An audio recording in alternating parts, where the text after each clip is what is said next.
Okay. So good morning from UNESCO. Welcome to the 5th online workshop of the series Education for Sustainable Development and the Climate Emergency. My name is David Wilgenbus. I am the Executive Director of the Office for Climate Education, OCE, a UNESCO center based in Paris, France, which aims to strengthen the climate change education around the world. I am pleased to moderate today's discussion together with my colleague Jan Sadadou, Communications Officer at OCE. And first of all, I would like to invite Mrs. Vikebe Jensen, Director of Division for Peace and Sustainable Development at UNESCO, to give welcome remarks.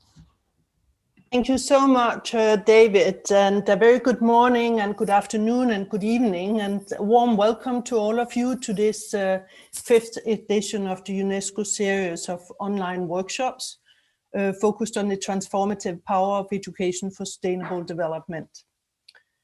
Since COVID-19 outbreak, the world's attention has been focused on the pandemic and the coordination of the emergency response to the crisis. But meanwhile, major sustainable development challenges, including the greatest challenge of our times, climate change, remain unresolved.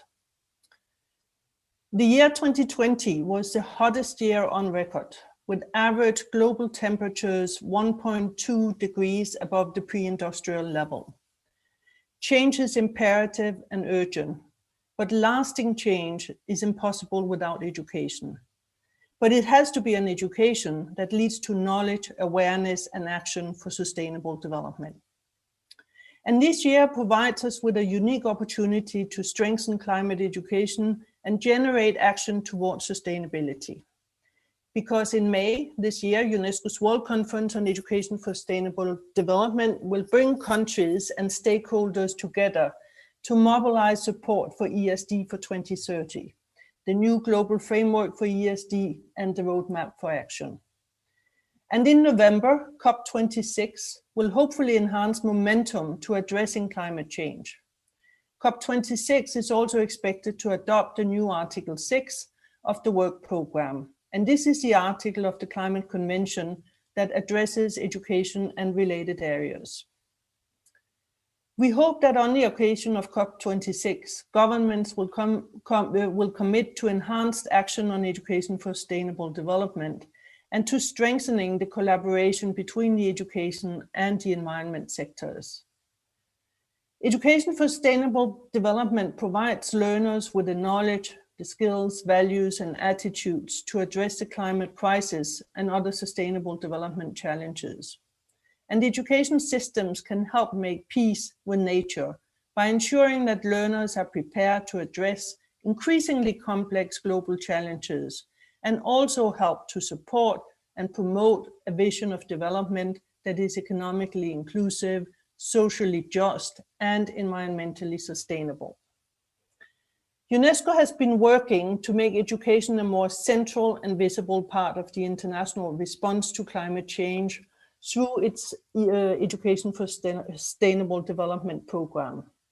We have been working with countries to strengthen their capacities to provide quality climate change education, and we have also been supporting innovative teaching approaches to integrate climate change education in schools. Non-formal education has also been enhanced worldwide through media, networking, and partnerships. I hope very much that the workshop today will bring fruitful discussions and provide concrete examples on how education can contribute to urgent action and to build green and sustainable societies, including in times of crisis. And to end, I'd like to take this opportunity to thank UNFCCC and the Office for Climate Education, UNESCO's Category 2 Center here in Paris, for the collaboration in supporting synergies between the education and climate sectors. I'd also like to express my gratitude to the German Federal Ministry of Education and Research and the German Commission for UNESCO for their partnership and continuous support, in particular in organizing the ESD World Conference that is going to take place in May in Berlin, and also for this series of online workshops. Thank you so much, and I wish you a fruitful webinar. Thank you. Thank you, Vibeke, for your welcome remarks. As Vibeke has mentioned, today's topic is climate change education. In particular, we will focus on innovative and effective educational approaches towards climate action. So before we begin the discussions, I would like to introduce you to the tool that we would like to use during the session to engage as much as possible with you, our audience, joining from all over the world. So for today, we will be using Slido. It's an app to ask questions throughout the session. So everyone can go to their browsers or with the help of their phones and go to slido.com. I repeat, slido.com. You see it on the screen right now, and enter the code that's also on the screen. That's going to be 56411. With this Q&A function, you will be able to raise questions, and you can vote the questions up or give them a like. With Slido, we can make sure that we will ask our panelists the questions that are most relevant to all of you. So please feel free to post questions already while we're speaking to the panelists. So without further ado, today we will have a round of panel interventions, followed by moderated questions and answers. But first, I would like to invite Mrs. Fleur Newman, who is the Action Empowerment Unit Lead at the UNFCCC, to share the next steps on Action for Climate Empowerment, ACE. Mrs. Newman, the floor is yours. Thank you very much. And it's a pleasure to be here at today's workshop, and thanks to UNESCO for the invitation to share with you all a little about the international framework for climate change education, training, public awareness, public access to information, public participation, and international cooperation on these issues, with children and youth a cross-cutting focus.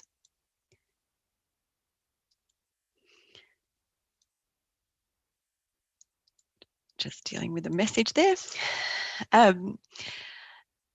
Known as Action for Climate Empowerment, or ACE, it refers to Article 6 of the United Nations Framework Convention on Climate Change and Article 12 of the Paris Agreement.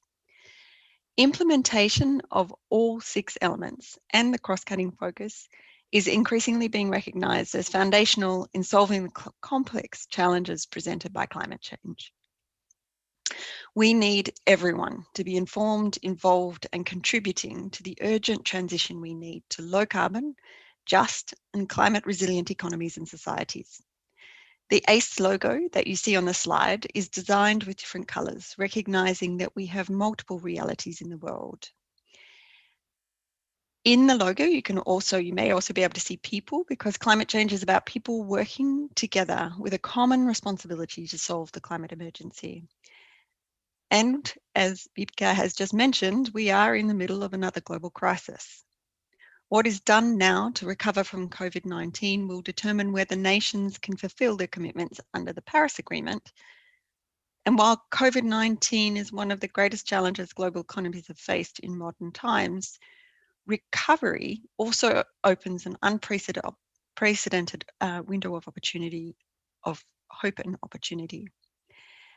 It's an opportunity for nations to shape the 21st century economy in ways that are clean, green, healthy, safe, and just for all people, especially in the most remote and vulnerable parts of the world. In other words, it's a chance to recover better by transitioning our social and economic models towards fair, inclusive, and sustainable development. Action for Climate Empowerment, or ACE, is an important part of achieving this healthy, safe, and prosperous future, because it's not for nations alone. It takes all segments of society. ACE provides the framework to educate, empower, and equip everyone to understand that addressing climate change can also help us address some of humanity's other big challenges. Climate change is tied to and exacerbates poverty, inequality, clean air, and biodiversity. It's connected to everything. And everyone includes nations and everyone joining this workshop today. 2021 is an important year for for ACE under the intergovernmental process, as Vika mentioned, in the lead up to COP26 in Glasgow this year. Although there is an article under both the Convention and the Paris Agreement, these articles don't provide much detail on how to. You can see on the slide that a work program or a how-to for different actors and at different levels, at international, regional, national and local levels, was agreed by countries which are parties to the Convention, and it began in 2012 and ended last year in 2020. This year, parties to the Convention and Paris Agreement will be reviewing the success and the challenges arising from implementing what's known as the Doha Work Programme, and looking to agree a successor work program at COP26. So work on the review and identifying elements for future work began last year through some technical documents that were prepared and the 8th ACE dialogue on ACE, which would normally have been held in person, but was held virtually due to the pandemic through 2 global events and 4 regional events. And if you're interested to find out more about this and the process, you can find that on the UNFCCC website, because all of those events were recorded and the presentations and summary reports are all available publicly. So some insights from these sources included that some of the gaps and challenges that remain is around financing, so making sure that domestic and international financing mechanisms and mainstreaming funding for all 6 elements, including education and training, international and institutional and financing frameworks. Also that national coordination mechanisms, so making sure that ministries of education, ministries of environment and transport and energy, all of the ministries that actually are addressing climate change have commitments on ensuring that the elements of ACE are included. Engagement, so making sure that beyond governments, the business sector and the scientific community are engaging in education and training and public awareness and public access to information and participation. And importantly, awareness, broadening and deepening the awareness and understanding of all of the elements, and making sure that education is in the education sector integrating into curriculum and teachers training at all aspects of climate change, because it covers all aspects of our economies and societies. Insights also included some of the areas and ways to take this work forward. It was identified that stronger networks, so multi-stakeholder collaboration to implement tailored, implement solutions, mainstreaming international policies and strategies, increasing public awareness and public participation, making sure that there's effective public awareness and multi-sectoral engagement, and community empowerment. Communities need to take up a proactive role and be involved, and that includes children and youth, and making sure that climate justice is at the heart of all of this. Human rights, including gender equality and women's and girls' empowerment.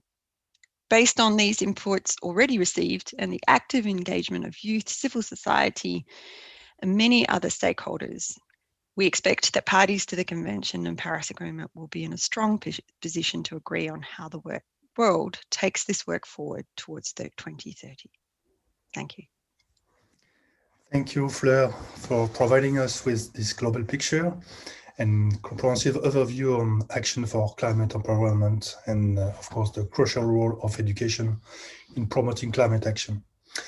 I now have the pleasure to introduce 3 panelists who will share their experience on climate change education from different perspectives: schools, youth networks, and education policies and curricula. First, Ms. Myriam Hodari, in charge of environmental education project at the Hassan II International Center for Environmental Training in Morocco, who will be sharing about good practices on a whole school approach to climate action from the Eco Schools project.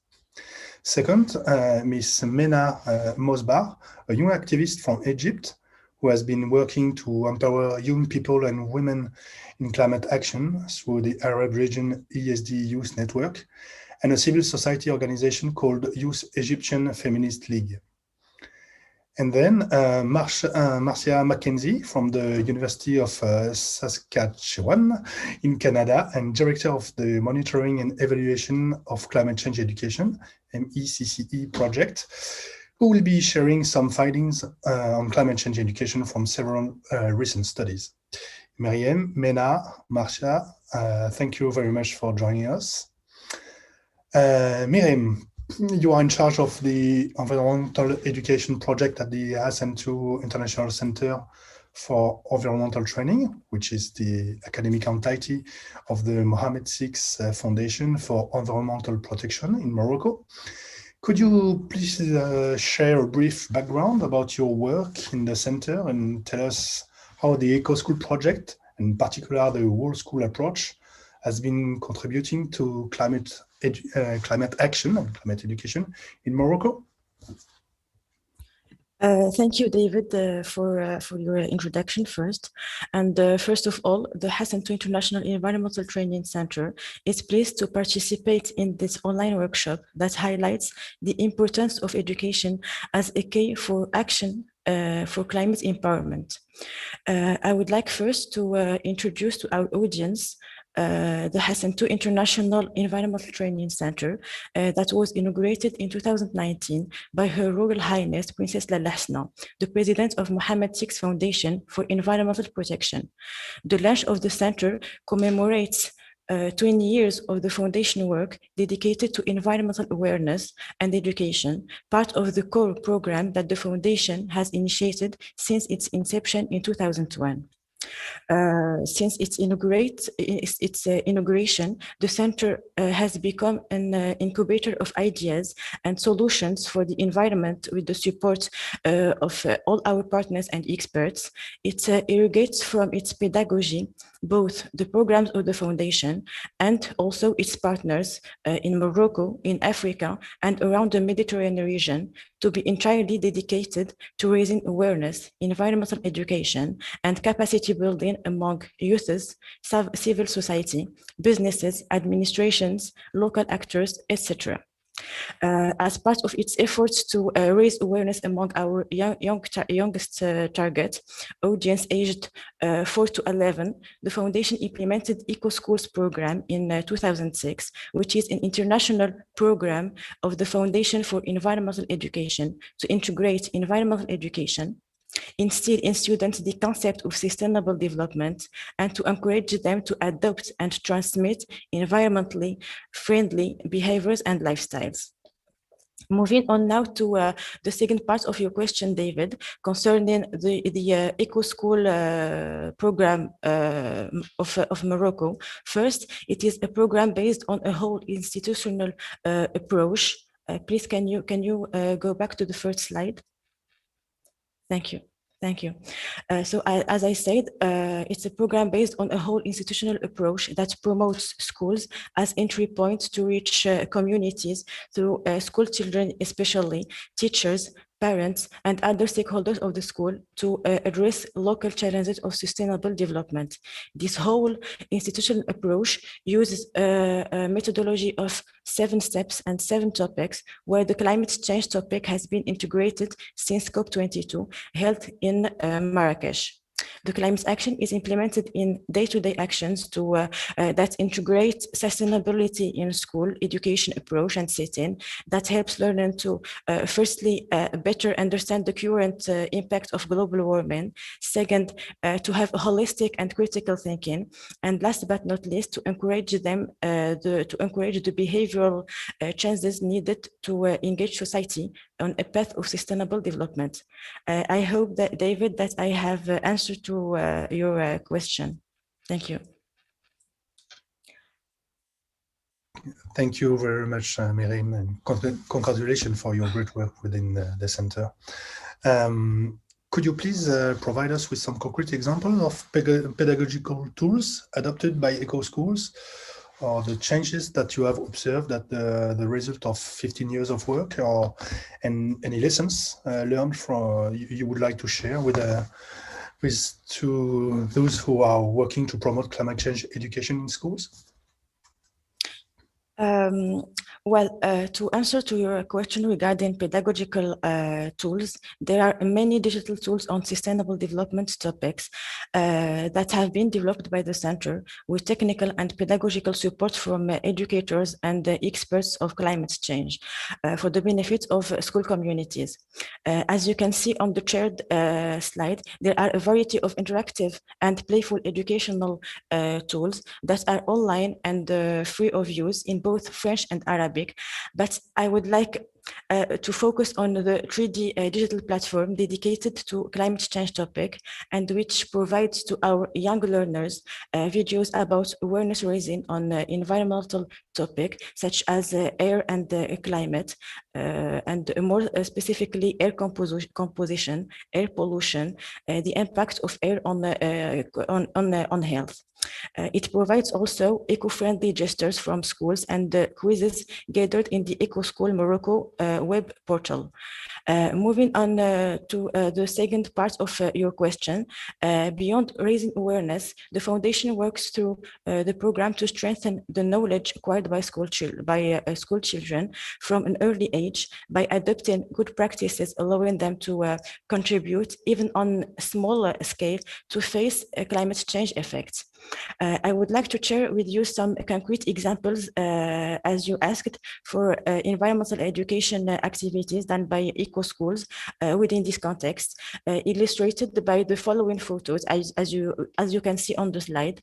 Natural resource management, such as water, energy, biodiversity conservation, also the voluntary carbon offsetting project set by the Foundation to offset greenhouse gas emissions by providing rural schools with the solar energy. At date, we are around 1,000 schools for the benefit of more than 100,000 students. Regarding the lessons learned on the outcomes of the EcoSchool Morocco, I would like to mention two main points.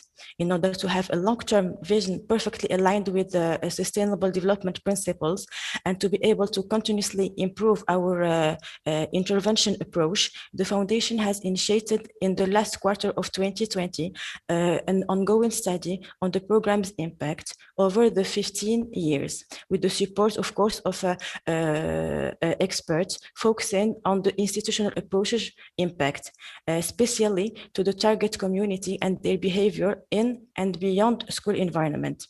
Some preliminary results up to today that I would share with you reveals that water and electricity consumption costs reduced by 20 to 70% depending on the school, and the school waste decreased by over 70% through sorting, recycling, and composting.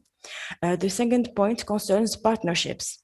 I would mention as an example the Japanese Goi Peace Foundation partnership, member of the Global Action Program, which has enabled us to provide our school with an SDG calendar that has been adapted to our national context, and link also the 17 SDGs to the Moroccan curriculum. This tool has been the subject of more than 80 training and capacity building workshops organized by the Foundation, which has enabled educators to identify the skills acquired by school children. The conclusion is that 80% of the students have improved their cognitive skills by developing a critical mind, self-reflection, and creativity through the different program activities, and 90% of students have acquired social, emotional, and behavioral skills through teamwork on the school projects and communication in and beyond the school. Thank you, David. Thank you, Mariam, for giving us some concrete examples of ways to develop climate-friendly schools. I now have the pleasure to invite Mrs. Mena Mosba, a young activist from Egypt who has been educating youth on the concept of ecofeminism for climate change. Mena, you are a member of ESE Network for Arab Youth, and you have founded a civil society organization called Young Egyptian Feminist League. Could you please tell us about the concrete activities you have been doing on climate change education? Hello, Dejan. Hello, everyone. My journey with the ESE Network for Arab Youth began in 2017 with the UNESCO Beirut office and ODD organization in Lebanon. And since then, I have been facilitating workshops on gender and climate inequalities. My personal and organizational efforts are dedicated on how to apply the concept of ecofeminism within education on SDGs. Simply, it means the use of basic feminine tenets of equality between genders in a commitment to the environment. In my organization, the Young Egyptian Feminist League, we have been consuming most of our financial and human resources towards developing an eco-green methodology for the inclusion of women and girls in our informal green education sessions, with a special focus on immersing the young female voices. To achieve this, since 2018, we have been addressing two main alternative methods to formal education. The first method is delivering info sessions on climate change, and the second method is strengthening STEM systems. As for the info sessions, through our prior research on the agriculture sector, we have concluded that in some countries, female ownership of agricultural land is less than 10%. Besides, female farmers are being deprived of their labor rights in contrast to their male peers. Adding more, they are being excluded from all of the awareness sessions organized by the Ministry of Agriculture in their local communities. Certainly, we understand that the social norms and gender roles are the most common reasons for that. But also we need to consider that the female farmers can be displaced from their lands and exposed to violence if just they try to call for their equal rights. Thus, we started a one-year pilot project in East Alexandria, my city, and Upper Egypt to deliver a series of info sessions to 500 Egyptian female farmers on raising awareness on how they can impact more positively on climate change through addressing real daily life green solutions. For instance, a series of our info sessions focus on how they can reduce methane emissions from cattle, that roughly 25 times more potent at trapping heat than carbon dioxide. On the other hand, we have trained 50 young girls less than 12 years old on how they can recycle plastic bottles and turn them creatively into plant plots, and how this can be a method of reducing the carbon footprint. As for the second method of our informal education systems, the STEM informal education, we try to build more resilient communities to balance the ecosystems. This is why we initiated 9 months ago Tamkeen Innovation Lab for young female entrepreneurs aged 18 to 35 years old on eco-green entrepreneurship, for enhancing their green skills and training them on how to design green innovations to better impact on the environmental changes surrounding them, using innovative technological tools to impact more positively on climate change. As a part of the training along these lines is to qualify seeking green jobs and to create a more sustainable local and national green economy. Thank you, Mena, and congratulations for your inspiring work and achievements. Now let me ask you, what would you recommend to ensure integration of gender perspectives in education on climate change? Well, I believe the first thing we should start immediately doing is changing our attitudes and behaviors towards our environment and to act in a more sustainable, green, and responsible way, because changing our daily harmful practices on the environment becomes both the real change and the challenge. We also need to emphasize the importance of integrating the concept of education on SDGs in the formal educational systems and school infrastructure. Another point is to emphasize the leadership of women in green economies and to leverage the concept of ecofeminism in standing against climate gendered inequalities of violence and displacement. Last but not least, and I do highly recommend that we must start learning from the successful lessons of our regional and international peers. For example, how to integrate ecofeminism as a major factor for a country roadmap, especially when it comes to developing NAPs or national action plans on climate change. I just want to add and highlight one final point that as an Arab and activist, I'm extremely proud that last December, I have witnessed the launch of the UNESCO Regional ESD for 2030 roadmap for the Arab region. I believe addressing a united Arab vision is going to have a tremendous positive impact on the future of ESD in the region. Thank you, Dejan. Yeah, thank you very much, Mina, for this very interesting insights. Our next speaker before the Q&A session is Dr. Marcia McKenzie from the University of Saskatchewan in Canada, who will be sharing some recent data on climate change education. Marcia, you have led the research of a UNESCO publication in 2019 on country progress on climate change education, training and public awareness, as well as current UNESCO study on the integration of environment in the education systems of nearly 50 countries. So you are also the director of the Monitoring and Evaluation of Climate Change Education Project, a new partnership to advance the quality and quantity of climate change education and communication globally. Could you please tell us about the current status of countries' education response to climate change across the world? Great, thank you, David. I'm going to respond with data from the two UNESCO studies you mentioned. For the first study, we examined 368 country submissions from 194 countries that are parties in the United Nations Framework Convention on Climate Change. We analyzed two documents from each country, their most recent backward-looking summary of past actions, which are called national communications, and their forward-looking target setting submissions, which are called nationally determined contributions, or NDCs. These documents cover the various ways that countries are advancing climate action, with guidelines outlined for each document type that include addressing the ACE elements. In most regions of the world, 90% of countries did include a focus on climate change education, or ACE, in their submissions, with the Arab states regions being a bit lower on average at just below 80% of countries. Across all regions, almost 90% of the content on climate change education was in backwards-looking national communications documents, however, rather than in the target-setting NDCs, which had minimal content on climate change education, or ACE.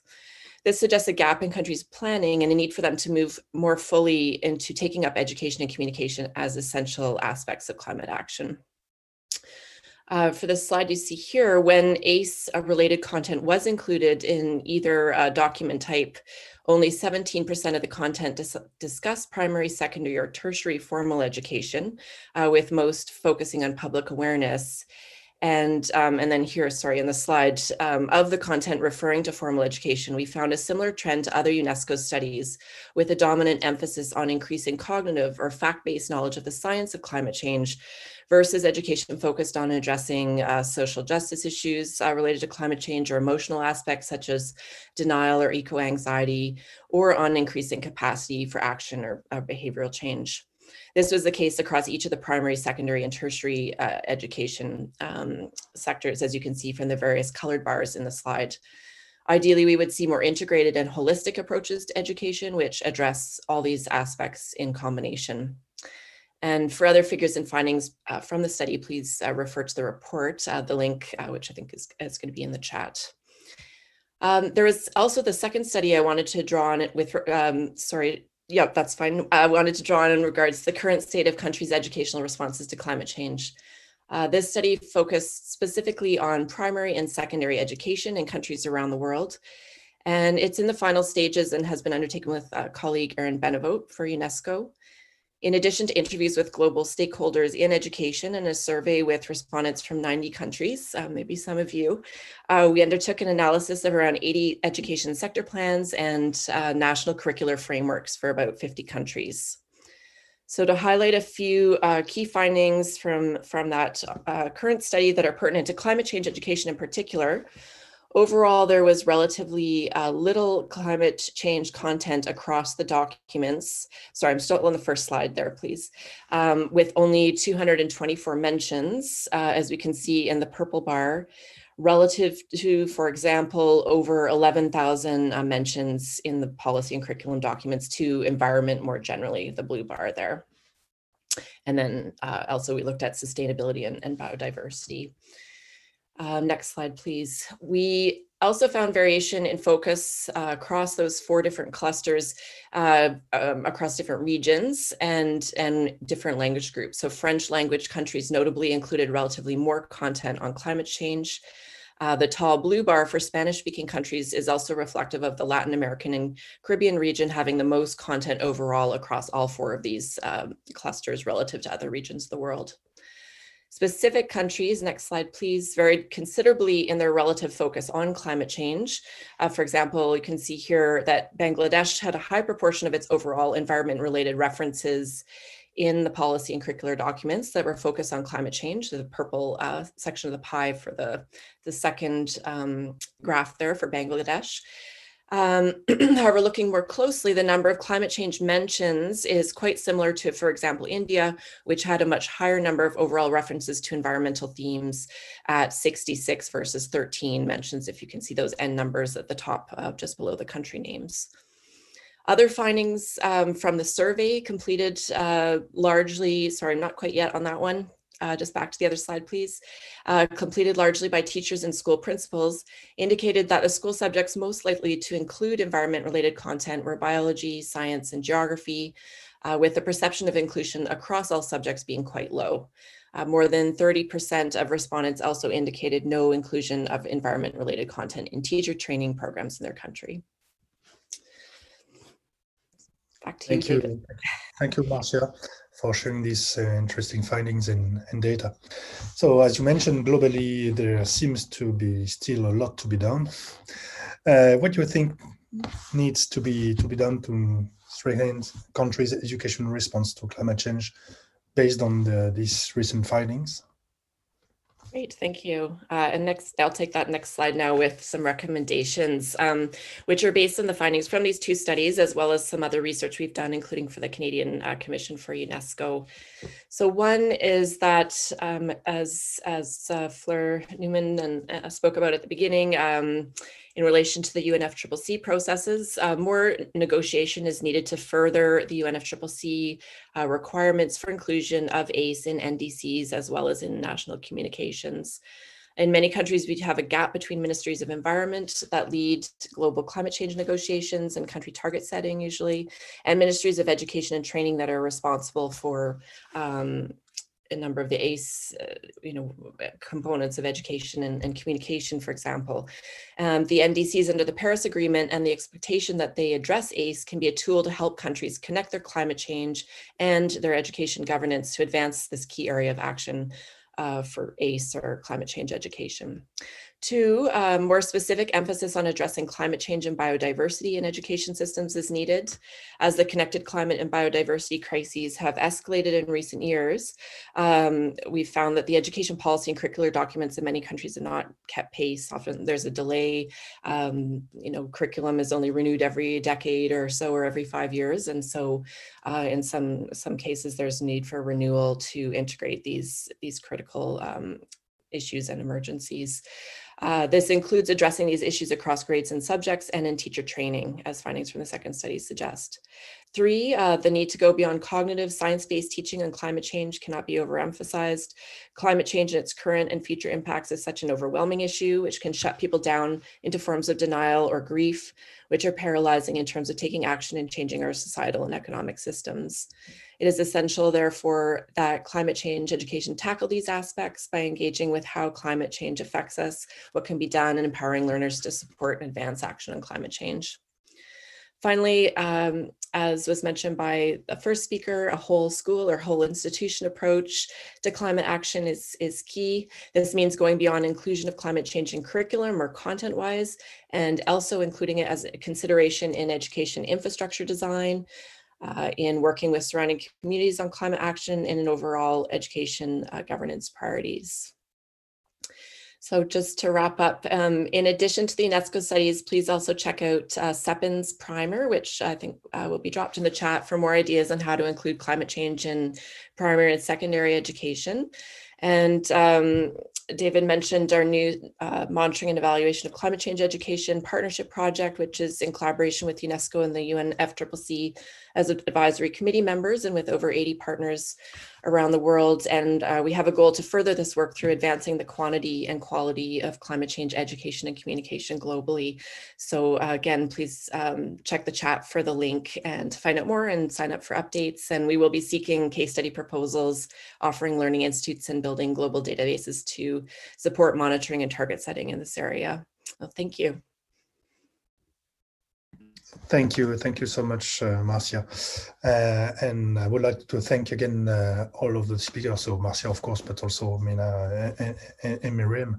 Now we will start our Q&A session. So looking at the questions been submitted on the Slido. So for our discussion with the panelists, we have collected a few questions, comments from the public. Jan, you want to start by yeah, absolutely. So one of the most voted question is, what is the most urgent next step in order to promote climate change in education? And this is an open question to all our panelists. Who would like to go first?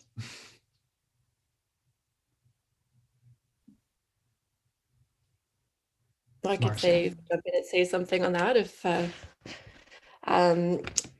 I guess it depends where you're situated, I would say, because we need action on many different fronts all at the same time. So, you know, if you're a community member or an educator or administrator or someone in government, there's different points of impact where you can integrate climate change education. So I'll just leave it there to be short, but I think it depends.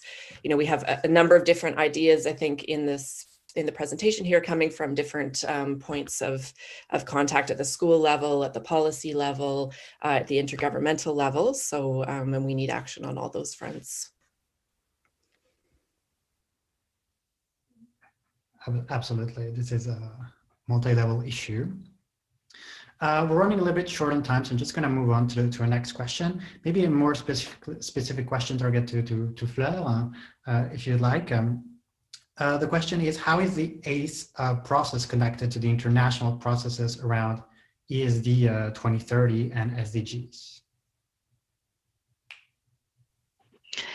Thank you, and a great question. I think this also goes back to the point that this is a sort of systems issue, and so what happens under the UNFCCC process is not in any way disconnected from what's happening under the SDG process. And so one of the ways in which that is connected is through the interconnections between UN entities. So we collaborate, for instance, with UNESCO and other entities which are working on climate change, and to sort of build that coherence across the UN system.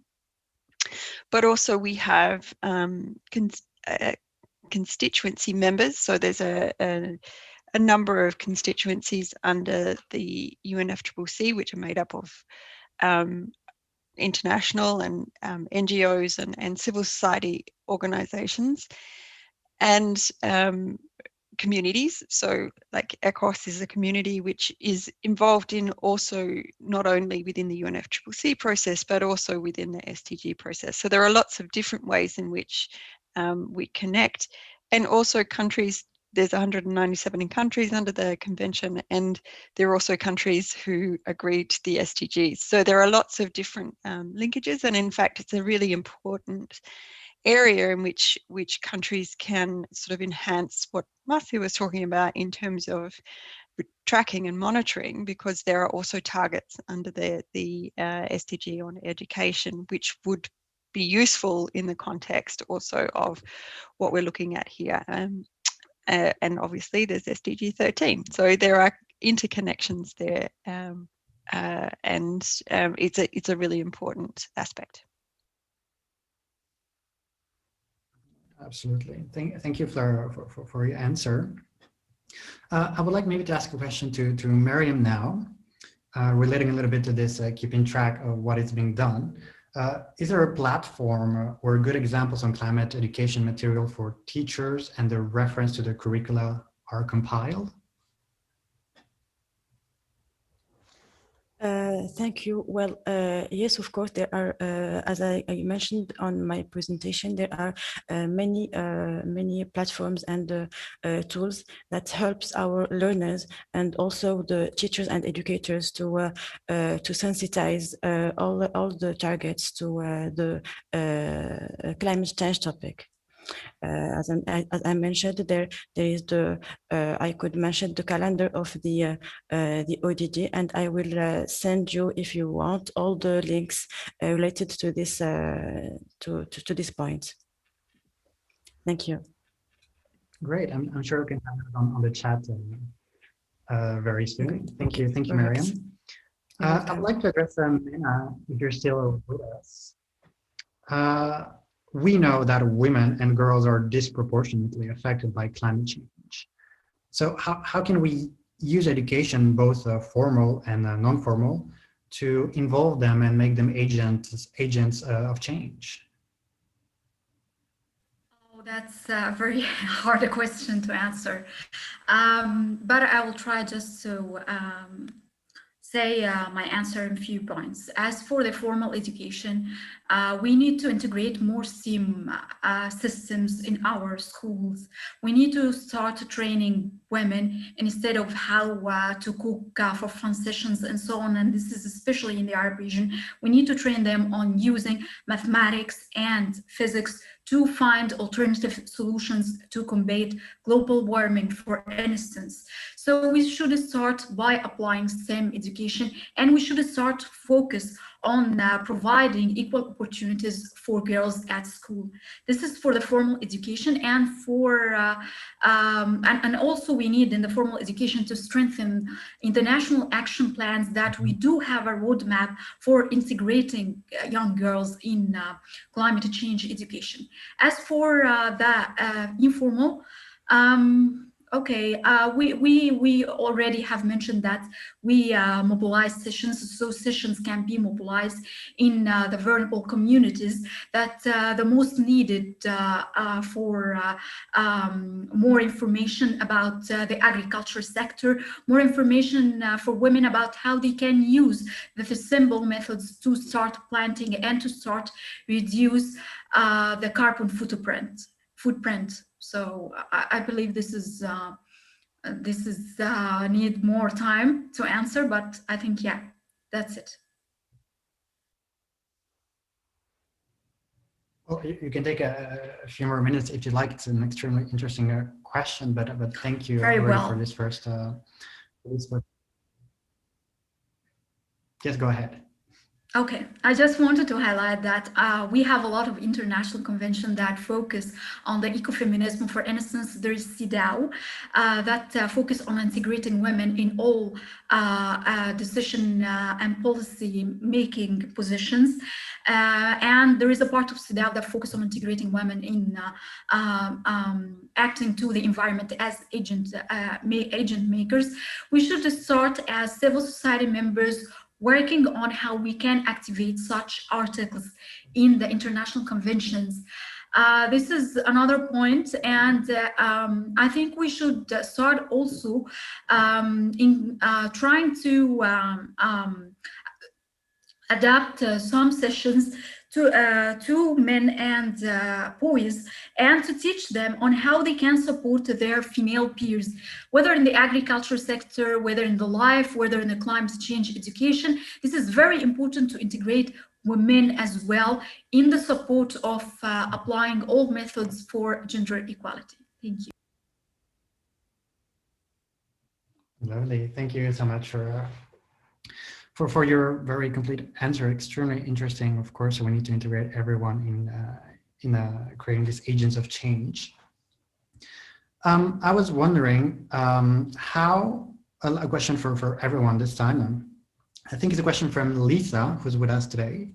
She says she's been educating on climate change for about 30 years, which is a ridiculous time spent on raising awareness. But she's asking us, how can we make people feel connected to the issue? How can we motivate them and make them connected and feel connected to the issue?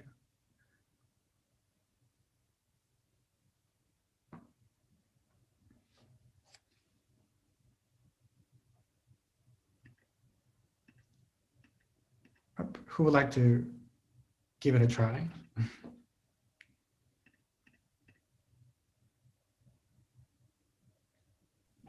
I can give it a try. Yes, this is a really important question about the fact that this is not a new topic. Climate change and educating around climate change is not a new topic. And we do seem to have been trying to raise awareness about the importance of this for a long time. But I think we are at a moment, and not too late, in which we see a stronger engagement, not only in some ways the COVID-19 pandemic has sort of highlighted what happens when we don't pay attention to biodiversity loss and other aspects that contribute to crises like we're experiencing at the moment, and that climate change will exacerbate health issues as well. So there is an opportunity, I think, at the moment for us to tap into that willingness to come together to solve a global problem, and we've seen that with communities around the world addressing the current crisis. And I think the other thing is we need to balance the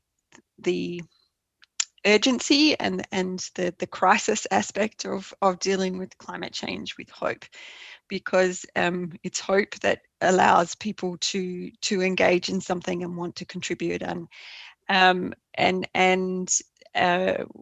that's a bit of a challenge at the moment, because a lot of the climate change data that's coming out is a little bit scary. But I think we are in a moment where that raising of awareness, making people understand, or helping people to understand how it relates to their own lives, to their own work, to their own communities. I think we're in that moment where all of that work that's already come before can be leveraged.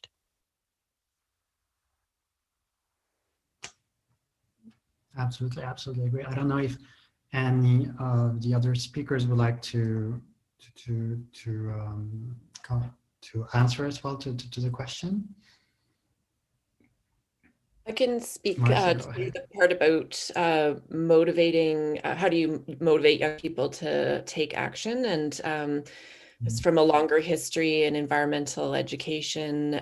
We know that just more information about environmental issues, including climate change, doesn't lead to action, and it can in fact have the other effect with something as difficult as climate change, that people turn away or are worrying about just surviving. So really trying to engage with that social emotional aspect of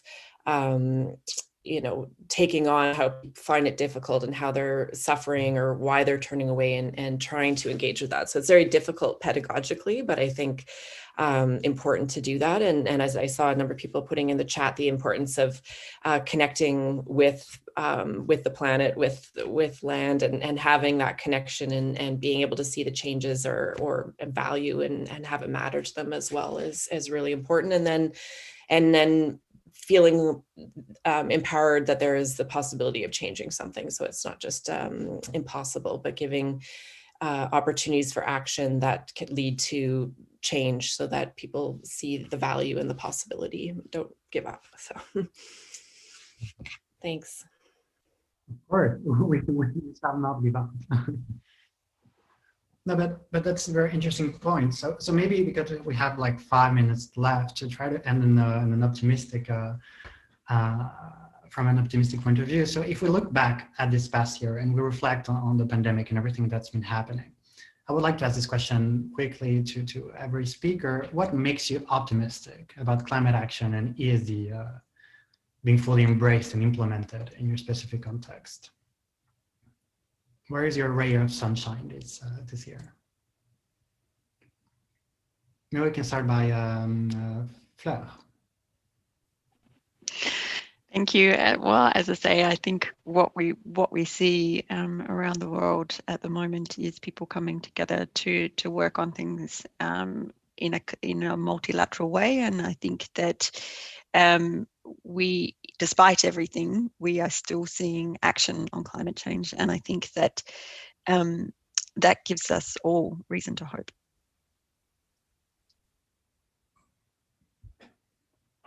Great. What about Mariam?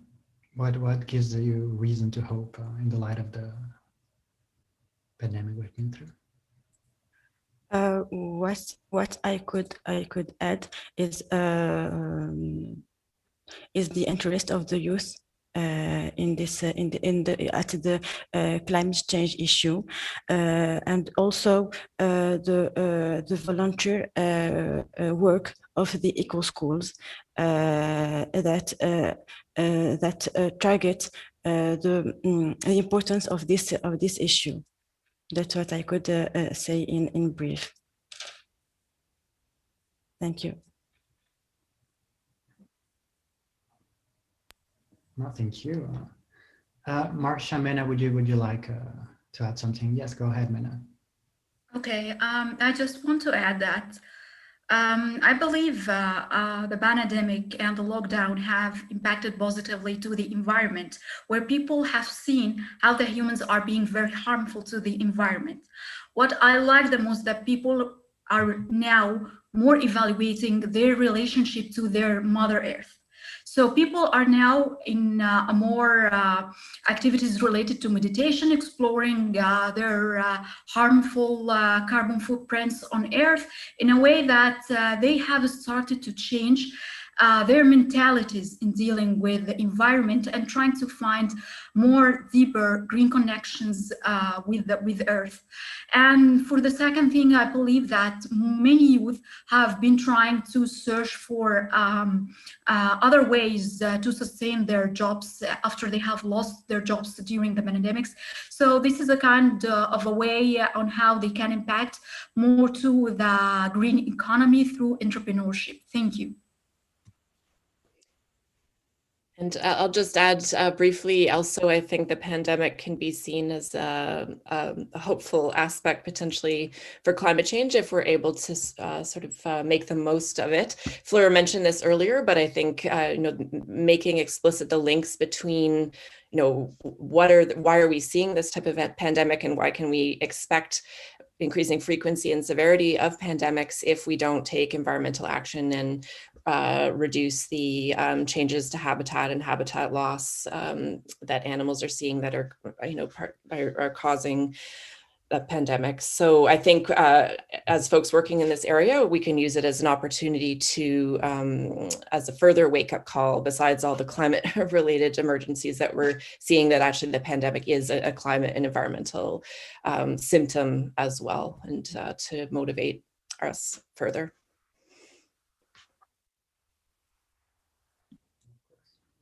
Well, thank you very much to all of our speakers, Fleur, Miriam, Mena, and Marcia, for your inputs, and thank you to all of our participants from all around the world. With this, we come to the end of the 5th online workshop on the transformative power of ESD for the world beyond COVID-19, an education for sustainable development and climate emergency. We are looking forward to seeing you in the next workshop on education for sustainable development and lifestyle. The topic will be redesigning consumption and production. Registration is available in the link shared in the chat about right now. And as usual, detailed announcements will be shared 2 weeks before the event on UNESCO's website and ESD newsletter. You will also find a recording of this workshop in English, French, and German on UNESCO's YouTube channel, and also a link will be shared with all participants who sign up for this workshop. Again, thank you to all of our speakers, and thank you to all the people on backstage who made this workshop possible, and thank you to our participants. I wish you all a great day.